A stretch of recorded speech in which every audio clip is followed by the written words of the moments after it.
des grosses comme ça, là. Ah, c'est 8 personnes que j'ai pris. De tous? Ah, lève-toi, là. Lève-toi. Tu sais pourquoi? Parce qu'il y a une copie des oreilles. Il est où, Guillaume? Francine, ça va? Bien, alors Alain, Ça va très bien. ta nouvelle sortie là avec nous, ça Oui, se c'est la passe? nouvelle sortie. On est content de te voir. Pour l'instant, je suis pas trop déçu. Hein? Pour l'instant. Non, tu sais pas, il n'y a pas de raison. C'est un moment convivial entre nous, on fait la galette. Ça change. Jalal, Oui, je disais, ça faisait longtemps que je vous avais pas vu, hein, vous tous. Ouais. Et je suis contente qu'on se retrouve tous ensemble. Voilà quoi. Et puis là, en plus, aujourd'hui, Il fait beau là. Il y a du soleil là. bon, filme pas trop les chemtrails, là, arrête. Il y a du soleil. Et puis, il fait beau, il fait beaucoup moins froid, ça fait du bien un peu. Voilà, Tu nous as ramené des clémentines, hein? C'est ça? Bio. Elles sont excellentes, hein, franchement. Petit sac là. Hein? Ouais. Allez, c'est bon. Hop. La Vie Claire, un petit magasin bio, et là il les brade, enfin il les solde à 2 € le kilo. Donc là j'en profite quoi. Bah t'as raison. 2 € le kilo, c'est pas cher. Non, pour du bio ça va. Hein. Salut Guillaume, ça va? Bien. Le retour. Ça c'est facile à faire, ça la frangipane. C'est une dédicace gilet jaune si tu veux. C'est une rupture de l'unicité. Guillaume, ça va? Alors, quoi de neuf l'actualité? Bon, l'actualité est très très grave en ce moment. Bon, nous on est là en tant que gilet jaune, bon, en tant qu'éveillés, entre camarades, enfin camarades c'était plutôt communiste, on va dire entre compatriotes. Bon, toujours là dans le combat. Bon maintenant, je pense maintenant je suis passé à un cap maintenant où maintenant je suis devenu lanceur d'alerte plutôt qu'attaquant. Je dénonce tout ce qui nous dirige, les directives de l'Union européenne, l'euro, l'OTAN, la Cour européenne des droits de l'homme, la Cour de justice de l'Union européenne, la CPI, Cour pénale internationale, tout est corrompu par la mafia et par le... C'est quoi la solution? Sortir de l'Union européenne, appliquer l'article 50 du traité sur l'Union européenne pour déjà sortir en partie de tout ce qui verrouille notre constitution. Le Frexit, toi. Le Frexit, exactement. Simplement. Tout se passera là. Donc on est en espérant, pour les élections européennes, que nous votons un candidat qui prône le Frexit, chercher l'article 50, et pour apporter une voix au Parlement européen, comme l'a fait Nigel Farage en 2016, quand il a apporté le parti du Brexit pour sortir de cette dictature, de toute cette oligarchie qui est américanisée, parce que là aujourd'hui, comme on peut voir aussi la révolte des agriculteurs, qui expriment leur mécontentement, mais ce qu'il faut savoir, c'est que les agriculteurs, ce n'est pas l'État qui vous finance, c'est pas l'Union, non, c'est pas l'Union européenne qui vous finance, c'est en fait l'argent des Français qui transite par Bruxelles et qui vont dans l'argent des agriculteurs. Donc en fait c'est un argent qu'on nous a volé, en fait qu'on nous fait croire que c'est l'Union européenne qui donne des subventions et en fait ils se font avoir. Et donc les agriculteurs sont mis en concurrence avec d'autres pays parce que maintenant aujourd'hui il doit maintenant exister moins de 400 000 agriculteurs, alors qu'il y a 60 ans de ça, on était au moins 4 millions. Alors on peut dire qu'aussi il y a eu des améliorations, parce qu'il y a eu après le crédit agricole, donc après il y a eu des machines qui se sont améliorées. Donc ça a dû peut-être sûrement descendre vers 3 millions, etc. Parce qu'après, on avait besoin de beaucoup de main-d'œuvre, parce qu'il y avait beaucoup plus de... C'était plus production. En production, puis il y avait beaucoup plus de main-d'œuvre sans machine. Ouais. Donc maintenant qu'on a amélioré les machines, c'est vrai qu'on a beaucoup... On était remplacé par des robots, quoi. Partout. Ouais, bon, après, par exemple, si on prend une moissonneuse-batteuse, par exemple, à l'époque, ça n'existait pas. Donc, je ne sais pas quand est-ce que les premières moissonneuses-batteuses ont été inventées. Mais donc, années 50. Bon, alors voilà, donc dans les années 50. Donc, on peut dire qu'il y avait déjà une machine. Les machines existaient déjà. Mais voilà, sachant que dans les années 60, il y avait 4 millions d'agriculteurs. Aujourd'hui, on en a 400 000. Parce que maintenant, il y a une concurrence avec les directives de l'Union européenne. C'est vrai que maintenant, l'agriculture est devenue un commerce mondialiste. On va carrément même chercher de la marchandise à l'étranger. Moi-même, j'en suis témoin parce que moi, je bosse dans la logistique alimentaire. Alors, je pense que maintenant, la logistique alimentaire a un peu trahit en quelque sorte l'agriculture parce que avec les congélateurs, les entreprises de logistique, on surgèle tous les produits, les produits, les légumes, etc. les fruits. Ouais. Par exemple, nous, on réceptionne des conteneurs qui viennent de Chine. Qu'est-ce qu'il y a dans ces conteneurs?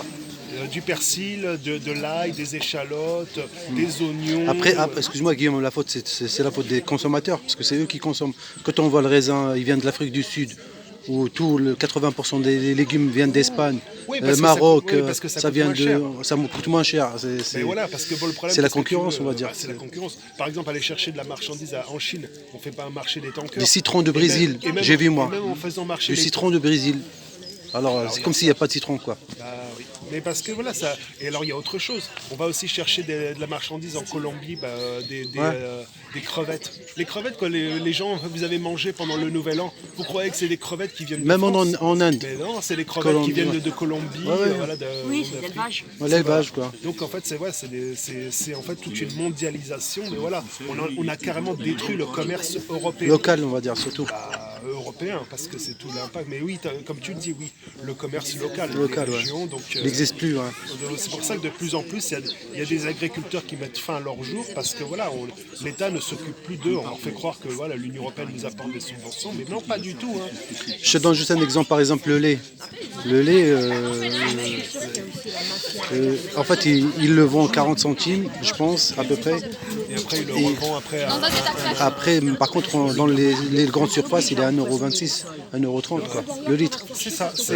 alors Donc que- il y a toute une escroquerie parce que maintenant aujourd'hui l'État en fait nous taxe sur avec la TVA, etc. Mais c'est vrai qu'on se fait énormément escroquer. Par exemple ici un baril de pétrole. Alors je sais plus combien ça chiffre, mais je sais qu'aujourd'hui maintenant en payant l'essence, maintenant c'est encore plus cher que d'acheter le baril. Ouais. Donc en fait voilà, donc on nous trahit. C'est les taxes, quoi. C'est les taxes, On se moque taxes. de Ouais. nous, on se moque du citoyen français, mais visiblement ça ne réveille pas le peuple. Alors moi bon, maintenant, Pas optimiste, non. Moi je me dis, j'ai bon espoir avec les élections américaines, les élections Européennes. C'est quand les élections européennes? le 9 juin. 9 Donc, juin. et surtout, votez pour un... Alors je ne dirai pas non parce que nous sommes apartisans, donc voilà, votez un candidat pour le Frexit. Et surtout, ne vous trompez pas lequel. Celui qui se bat depuis longtemps pour le Frexit. Et voilà, il faut sortir de l'OTAN, parce que c'est l'OTAN qui contrôle l'armée. C'est comme en fait la souveraineté nationale. C'est comme la souveraineté. On a soumis la souveraineté depuis plus de 60 ans à l'Union européenne. Voilà. Et l'armée militaire est soumise à Washington. Parce que Sarkozy a fait rentrer, la France dans le commandement militaire intégré de l'OTAN. L'OTAN, ouais. Et comme De Gaulle avait fait sortir après la guerre parce que voilà, il n'y avait plus aucune raison. Et donc il avait fait sortir. Et c'est Sarkozy. Donc aujourd'hui, en fait, on ne peut même plus compter sur notre armée. On ne peut plus compter sur la justice parce que tout est contrôlé. Parce que tout est contrôlé par l'Union européenne, par Washington. Nous sommes maintenant, on vit dans une américanisation, le sionisme, etc. Parce que voilà, par exemple, il y a eu la Cour pénale internationale, parce qu'il y en a qui me disent, ouais, on fait des plaintes, on fait des recours. Mais regardez, les États-Unis n'ont pas ratifié. Ils ont signé sans ratifier. Israël n'a même pas signé, n'a rien ratifié. Donc en fait, c'est pour ça qu'il y a des massacres et tout ça, parce qu'ils ne sont pas dans la Cour pénale internationale. Après, on va me dire, il y a les États aussi d'Europe qui sont dans la Cour pénale internationale, mais comme ils sont dans l'Union européenne, elle dépend de qui?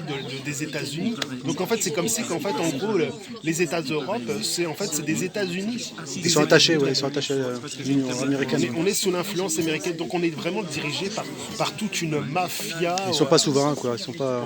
On n'est plus souverain. Donc aujourd'hui, si vous voulez une seule ouverture, la seule ouverture, c'est surtout Comme l'Angleterre, ça peut sortir de l'Union Comme les Anglais. européenne, l'euro, l'OTAN, sortir de toute cette mafia. Et n'appelez surtout pas à la révolte, à la révolution, parce qu'eux, ils ont tout prévu. Ils vont nous attendre avec la milice européenne, les Eurogènes-Ford. Les Eurogènes-Ford, c'est quoi? C'est la milice européenne qui est dirigée par la Commission européenne. Vous voulez faire un putsch militaire pour renverser Macron? Qu'est-ce qui nous attend? C'est l'OTAN qui va débarquer, l'armée américaine, voilà, qui vont mettre le pays en état de siège. L'état de siège, c'est quoi? C'est la loi martiale. Donc voilà, c'est l'armée après qui prend le pouvoir, qui fait en sorte de calmer les choses. Donc après, Alain, tu veux encore de la confinement galette pendant quelques jours jusqu'à nouvel Très ordre. bon. Donc Mais c'est voilà, bon. dans les deux cas, on est ni pieds et poings liés parce que toute cette mafia, elle contrôle tout, elle contrôle Ta solution de sortir de l'Europe, quoi. l'Union européenne. Alors moi, pas l'Europe, parce que pour il faut qu'on reste dans le continent européen. La Suisse ne fait pas partie. Bon, après il y a le régime de Davos, le Forum économique mondial de Davos, donc le choix qui dirige tout ça en Suisse. Alors après. C'est plus après la Norvège qui est indépendante parce qu'elle a refusé de rentrer dans. Bon après, sauf que la Norvège après elle est dans l'OTAN. Mais bon, donc voilà, il y a une influence américaine. La Suède, après il y a l'Islande aussi qui n'est pas dans l'Union européenne mais qui est dans l'OTAN. Donc en fait dans les deux cas c'est vrai que voilà, il y a tous ces pays à la fois même s'ils sont pas, il y en a qui sont pas dans l'Union européenne mais ils sont sous l'influence de l'OTAN et ainsi de suite. Et surtout voilà, il faut à tout prix empêcher à ce que l'Ukraine rentre dans l'Union européenne, dans l'OTAN. Si jamais l'Ukraine rentre dans l'Union européenne, c'est la fin de l'agriculture française. Si jamais l'Ukraine rentre dans l'OTAN, c'est la 3e guerre mondiale. Et là, c'est 3e guerre mondiale, là c'est armement nucléaire. Et là, on risque de mettre en danger la nation. Merci Guillaume pour ces précisions. Merci. C'était pas avec lui, toi? Convivial avec les amis Gilets jaunes dans la galette. Ah, voilà. Bah, c'est Guillaume. C'est toi qui l'as eu? Voilà. On a le roi, c'est Guillaume. Voilà. C'est quoi? En plus, c'est marrant parce qu'on est dans la Hara. Au plein milieu du mois de Vincennes. Il a Il a décroché. gagné un poney. C'est très symbolique. Ouais. Et on est là pour partager un moment convivial entre gens de bonne aloi. On a Christine ici présente. Elle détend l'ambiance. C'est avec eux que je vais d'habitude. Micro papillon. Mais c'est dans le cœur. Avec ses tambours. Non, ça c'est pas bien. Il est où le gilet jaune de micro? Alors Grégo, c'est micro papillon. Moi je vous invite à aller regarder quand sa je vais chaîne. là-bas, Il est très censuré. tu sais, quand je suis avec eux, là, je parle à personne. Personne Il a ne parle. des bons invités, dont Jacob Chouette. Ceux qui connaissent. On a notre amie Francine. Francine, tu connais? On a notre ami Alain, qui nous fait le plaisir d'être avec nous aujourd'hui. Et Guillaume et Jalal. Je sais pas si je ne Et Guillaume. plus votre ami, mais on verra bien. Écoute, tout ce qui est gilet jaune et qui est fondamentalement bon, c'est notre ami, c'est la famille. Et donc, j'habite à côté comme on de n'a pas tout Provins. le temps l'honneur d'avoir notre ami Grégos avec nous. J'habite un petit village qui s'appelle Jouy. J'habite un plaisir d'être là aujourd'hui. Un vrai plaisir d'être là parmi vous avec la famille des Gilets jaunes. Et voilà, on a partagé un petit moment, une petite galette pour commencer cette année, en espérant qu'on retrouve une unité solide et solidaire et une bonne communion. Et je ne vais pas dire un retour des Gilets jaunes parce que pour moi ils sont toujours là, on est toujours là en tout cas dans l'esprit. Voilà. Ils n'ont jamais disparu. Même si c'est une petite unité aujourd'hui. Mais en tout cas voilà, une communion, qu'on arrive en tout cas à se retrouver et se rassembler de nouveau pour défendre nos libertés, nos droits. Et pour moi aujourd'hui c'est un devoir en tout cas. Et pour 2024, t'as quoi? T'as un petit espoir pour la situation en ce moment? Ouais, on a toujours de l'espoir, il faut garder de l'espoir même si voilà, les Surtout avec les événements, qu'est-ce qui se passe là en ce moment? C'est vrai, c'est. Ouais. On connaît par rapport au conflit israélo-palestinien qui dure depuis de nombreuses années, c'est ce que disait à l'instant avec Fatih. C'est pas récent, c'est pas nouveau, ça dure depuis des années. Aujourd'hui, on s'alarme un peu des choses qui existaient déjà il y a un long moment, comme le phosphore blanc, le bombardement au phosphore blanc. C'est pas des événements récents, c'est un crime contre l'humanité. Et effectivement, il y a une puissance, comme le disait le camarade, sioniste, omniprésente dans toutes les consciences qui pèsent en fait sur l'opinion aujourd'hui, parce qu'il y a du chantage à l'antisémitisme derrière tout ça, alors que c'est deux choses complètement différentes. Et malheureusement, les gens sont manipulés par cette présence. Par peur.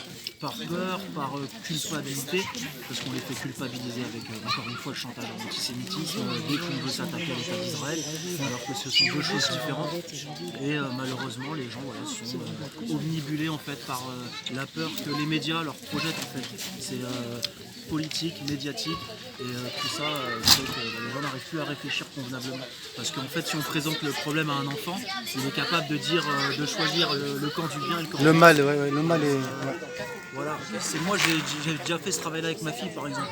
Quand je lui pose la question avec des mots d'enfant, elle est capable de me dire où est le camp du bien et le camp du mal. C'est simple, ouais. Je pense qu'il faut revenir en fait aux fondamentaux. Et qu'aujourd'hui on ne réfléchit plus avec humanité, mais à travers le prisme voilà, qu'on nous renvoie. Oui, mais après excuse-moi Grégo, après il y a un grand travail des médias qu'ils ont fait pour manipuler les gens, oui, bien d'un sûr. côté. Politique et médiatique.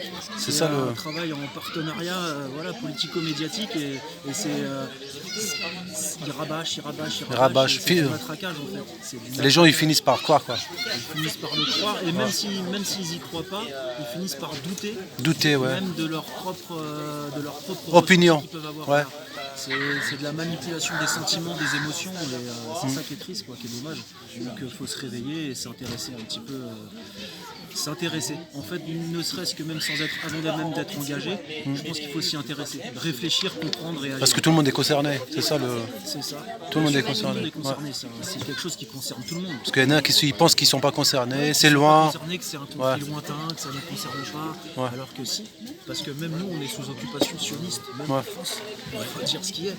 On est aussi sous cette occupation-là, sous cette coupelle, et un jour ou l'autre, de toute manière, on subit déjà, quoi qu'il en soit, en fait, sans même s'en apercevoir directement, mais indirectement, et quoi qu'il en soit, oui, si personne ne réagit, c'est génocide.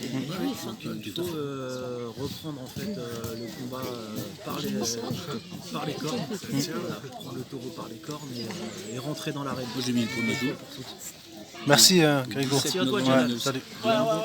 J'ai beaucoup d'ennemis. Le roi Guillaume, présent. Bon, bah ça y est, je suis devenu roi, donc moi j'applique l'article 50 traité sur l'Union Européenne. On sort de l'Union Européenne, de l'euro, de l'OTAN. On rétablit la Banque de France, on sort de tous les tribunaux européens, on reprend des liens avec la francophonie, avec l'ONU, etc. On reprend la force, on rétablit des bons rapports avec la Russie, on reconnaît la Palestine comme un vrai État, et non une région. Donc, voilà, on rétablit des bons rapports avec la Russie, donc on s'ouvre pour la paix mondiale, comme la France l'a toujours fait, comme De Gaulle en ayant rencontré Alain Peyrefitte. À chaque fois que la France a eu des bons rapports avec la Russie, la France s'est toujours bien portée. Et à chaque fois qu'elle a été en mauvais terme avec la Russie, la France est toujours mal portée. Il faut rappeler que la Russie, il y a eu 27 000 morts pour libérer. 27 millions. Donc c'est vrai, c'est pas 6 millions. 27 millions morts pour libérer la France du nazisme. Quoi. Et ça, on l'a oublié, quoi. On parle pas. Concernant en tout cas sur le conflit Israël-Palestine, donc c'est vrai qu'il ne faut pas se tromper parce que c'est vrai qu'on fait beaucoup d'attaques. Bon, dans les deux camps, de toute façon, on fait des attaques. Alors il ne faut pas mélanger sionisme et judaïsme. C'est deux choses différentes. Pareil pour Israël. C'est pas parce que ça y est, on parle de Israël. Non, c'est la politique, c'est le sionisme. C'est tout parce que tout ça, c'est toute une organisation politique qui existe depuis 1897, qui a été vraiment un coup de montée sur la première, seconde guerre mondiale pour avoir une domination, etc. Parce que qu'est-ce qui s'est passé fin de la seconde guerre mondiale, et ben après il y a eu l'État d'Israël qui s'est forgé. Alors je ne suis pas non plus trop approfondi. Bon, après il y a eu toute une occupation. Donc après, c'est vrai qu'il y a eu plus de 60 ans. On en est à quoi? À 70 ans, 80 ans d'occupation. Depuis 48, même avant. Mais faut savoir, parce que alors moi j'ai discuté à gauche, parce qu'il y en a qui disent ouais, moi je soutiens Israël, moi je soutiens la Palestine. Moi je soutiens la Palestine parce que je ne tolère pas à ce qu'on massacre tout un peuple, etc. Après il faut s'en prendre aux organisations, ça doit rester avant tout militaire. Maintenant ce qu'on apprend aussi, c'est que qui finance le Hamas, etc. Voilà. Posez-vous les bonnes questions. Quand en fait on finance quelque chose, on peut pas, c'est pas une petite organisation qui tire un coup de lance-pierre qui vont réussir à vaincre un État qui est financé par tout le mondialisme, etc. Donc c'est vrai que c'est deux choses différentes. Il y en a qui m'ont posé la question, ouais, les Palestiniens ils ont attaqué attaquer Israël, ils ont ce qu'ils méritent. Mais comment ça? Il y a aussi Mais ça, oui, mais c'est- parce qu'ils soutiennent le Hamas. Mais quoi? C'est des citoyens normaux. Hein. Ah, parce qu'il n'y a pas de Palestiniens juifs. Coup de Verdi Mais il y a aussi. aussi des Un Palestiniens Verdi, qui bah oui. sont contre tout ça. Il y a des Américains Donc juifs, ça, c'est il y a des Américain. Européens juifs, il y a des Africains juifs. Mais ils sont contre voilà. Contre Faut pas- ouais. faut pas mélanger le. Ils sont pour la paix, quoi. sionisme, qui sont pour la paix. Regarde tous ceux qui se font. Tous ceux qui protègent, qui s'opposent, ils se font zigouiller, ils se font massacrer, ils se font enfermer. Donc c'est deux choses différentes. Oui, ils sont, mais c'est pour ça qu'en fait les États qui sont dans la Cour pénale internationale qui ont ratifié, bah, ils ne peuvent pas se permettre de faire des attaques, de descendre, parce que sinon on les attaquerait. Ok. Donc moi je pense que j'ai tout dit. Donc c'est vrai qu'il ne faut vraiment pas tout mélanger. Faut pas mélanger Hamas, Palestine, tout comme il ne faut pas Citoyens. mélanger Israël, juif, sioniste, voilà. L'ennemi, c'est, ouais, on pourrait dire même quand on L'ordre mondial. mais sauf que voilà, le Hamas, en fait, qui c'est qui est derrière tout ça? C'est même le sionisme qui finance ça, parce que ils font croire que voilà, le Hamas c'est des terroristes, mais qui c'est qui finance tout ça? C'est en fait, c'est comme un jeu d'échecs. Allez, j'avance les pions. Ah tiens, t'as bouffé ma tour, t'as bouffé mon roi. Voilà, c'est ni plus ni moins que ça. C'est un jeu d'échecs. Hein. Mais sauf que le peuple il trinque. Mais de toute façon, toutes les guerres ça a toujours été comme ça. Parce que les élites, en fait, comme George Soros, qui finance les oppositions, comme les Antifa, etc., qui financent les tribunaux d'opposition, tous les gens de gauche. Mais c'est ça, quand tu finances une thèse, tu finances l'antithèse. Bah, en fait, voilà, c'est comme un jeu d'échecs. Voilà. Donc, en fait, voilà, c'est le mal contre le mal, en fait, qui s'affrontent. Parce qu'en fait, le peuple croit rejoindre le bien, mais en fait, le bien qu'il va rejoindre, en fait, est financé par le mal. Donc en fait c'est ça pour ça qu'en fait il faut toujours s'intéresser quand on voit un personnage arriver, qui finance, qui est derrière, qui c'est ça. Il faut voir. Merci. Il faut s'intéresser à des gens. Merci Guillaume. Je pense que j'ai. Ouais. Donc voilà un petit peu pour voir une actualité sur tout ce qui se passe. Merci.